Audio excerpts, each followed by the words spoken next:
No tak wyszło, moi drodzy. Tak wyszło, że wyszło. Ja jestem Niklaus, a to jest gra... To jest gra o graniu w karty. Bardzo fajna. Patrzcie, edycja na żywo. Widzieliście takie... U innych youtuberów takie bajery? To ino u Niklausa. Jeden strzał. No i co, moi drodzy, tak... Życie płynie, życie płynie. Lubię sobie tak pyknąć. Nie znam się na tym... w ogóle... ale nie przeszkadza mi to. Także, no, takie życie, moi drodzy, takie życie właśnie. Dobra.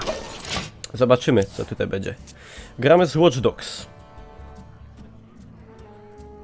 Ciekawe, czy jest na tym samym poziomie, co gra Watch Dogs. Czyli wiecie jakim, nie? No. Takim właśnie. Takim akuratnym do mojego. Taki akuratny.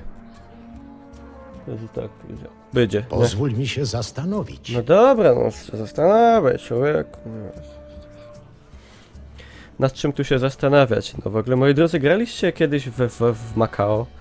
Bo ja na przykład ostatnio chciałem zagrać w Macao i się kapłem, że wszystko w ogóle zapomniałem, jak to się gra, i z takich gier, co grałem za bajtler, to chyba zastanowić. tylko pamiętam, jak się we wojnę gra, nie? Tak średnio. W ogóle mam własną talię, zrobiłem sobie własną talię na podstawie tej tutaj pani, nazywa się Karyna. Także Karyna, nie zawiedź mnie. Pozwól mi się zastanowić. Ej, tu łozdupi. No nie wierzę. Co? LOL?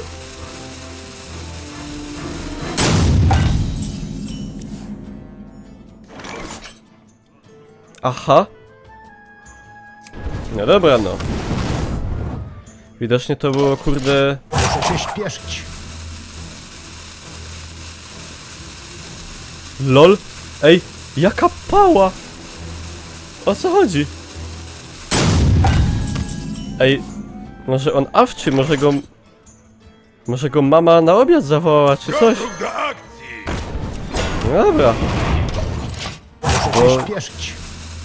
trochę nie czaję. Mój przeciwnik.